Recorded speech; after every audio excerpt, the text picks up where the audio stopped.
यह कहानी महाभारत के युद्ध के समय की है, जब धर्म और अधर्म के बीच भीषण युद्ध हो रहा था। कुरुक्षेत्र की भूमि पर हर दिन खून बह रहा था। वीर योद्धा अपनी वीरता का प्रदर्शन कर रहे थे और यह तय होना था कि धर्म की जीत होगी या अधर्म की। घटोत्कच भीम और हिडिंबा का पुत्र था। उसका जन्म ही विशेष उद्देश्य के लिए हुआ था। घटोत्कच में असाधारण शक्ति और अद्वितीय जादुई क्षमताएं थी। वह राक्षस होते हुए भी धर्म का पालन करता था और पांडवों के प्रति निष्ठा रखता था। घटोत्कच ने अपने पूरे जीवन को पांडवों की सेवा में समर्पित किया। उसके लिए सबसे महत्वपूर्ण कार्य धर्म की रक्षा करना था। जब महाभारत का युद्ध शुरू हुआ, तो वह पांडवों की सेना के सबसे शक्तिशाली योद्धाओं में से एक बन गया। महाभारत के युद्ध का 14वां दिन अत्यंत भयंकर था। कौरवों की सेना ने हर तरह से पांडवों को हराने का प्रयास किया। उस दिन कर्ण ने भीष्म पितामह के घायल होने के बाद कौरव सेना की कमान संभाली। कर्ण के पास भगवान इंद्र द्वारा दिया गया एक शक्तिशाली दिव्य अस्त्र वस्वी शक्ति था, जिसे केवल एक बार उपयोग किया जा सकता था। कर्ण ने उस अस्त्र को अर्जुन के खिलाफ बचाकर रखा था, क्योंकि वह जानता था कि अर्जुन को मारना ही कौरवों की जीत सुनिश्चित करेगा।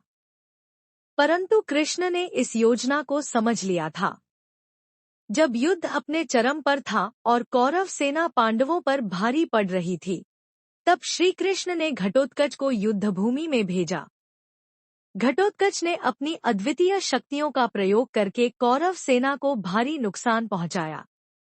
उसने रात के समय अपनी मायावी शक्तियों का उपयोग करके दुश्मनों को भ्रमित कर दिया। घटोत्कच की उपस्थिति से कौरव सेना में हाहाकार मच गया। कर्ण और दुर्योधन यह देखकर परेशान हो गए।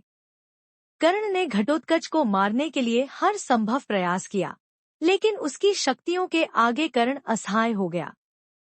जब कर्ण और दुर्योधन के पास कोई उपाय नहीं बचा, तो दुर्योधन ने कर्ण से वस्वी शक्ति का उपयोग करने को कहा।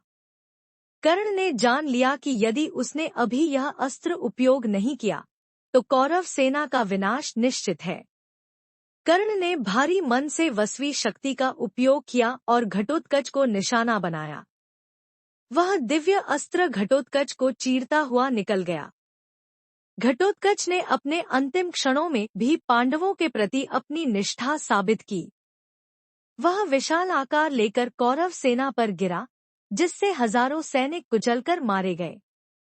घटोत्कच की मृत्यु के बाद सभी पांडव अत्यंत शोकाकुल हो गए।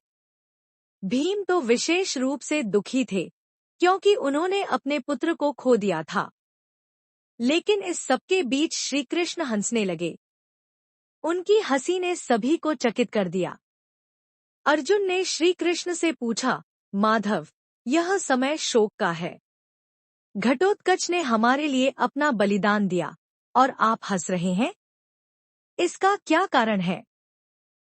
श्री कृष्ण ने गंभीरता से उत्तर दिया, अर्जुन, मेरी यह हंसी घटोत्कच के बलिदान के महत्व को समझने के कारण है। कर्ण के पास वस्वी शक्ति जैसा दिव्य अस्त्र था, जिसका उपयोग वह तुम्हें मारने के लिए करता। लेकिन घटोत्कच के बलिदान ने उसे इस अस्त्र का उपयोग करने के लिए बाध्य कर दिया। अब कर्ण के पास तुम्हें मारने का कोई साधन नहीं बचा। इसका अर्थ है कि धर्म की जीत निश्चित है। श्री कृष्ण ने आगे कहा, घटोत्कच का बलिदान व्यर्थ नहीं गया। उसने अपनी मृत्यु से न केवल पांडवों को बचाया, बल्कि धर्म की स्थापना का मार्ग भी प्रशस्त किया। वह सच्चा योद्धा था, जिसने अपने प्राणों की आहुति देकर धर्म की रक्षा की। पांडवों ने श्री कृष्ण की बातों को समझा और घटोत्कच के बलिदान को स्वीकार किया। भीम ने अपने पुत्र पर गर्व महसूस किया और उसकी वीरता को नमन किया। घटोत्कच की मृत्यु ने यह सिद्ध कर दिया कि धर्म के लिए किया गया बलिदान कभी व्यर्थ नहीं जाता। श्री कृष्ण का हंसना इस बात का प्रतीक था कि धर्म की जीत निश्चित थी। घटोत्कच ने अपने जीवन को धर्म और सत्य की रक्षा के लिए समर्पित किया और उसका बलिदान महाभारत के युद्ध में निर्णायक साबित हुआ। घटोत्कच की कहानी न केवल महाभारत के युद्ध की एक महत्वपूर्ण घटना है, बल्कि यह हमें यह भी सिखाती है कि धर्म और सत्य के लिए किया गया बलिदान सदैव स्मरणीय रहता है। श्री कृष्ण की हंसी यह संकेत देती है कि सच्चे धर्म के रक्षक कभी हारते नहीं और उनके बलिदान से मानवता को नई दिशा मिलती है।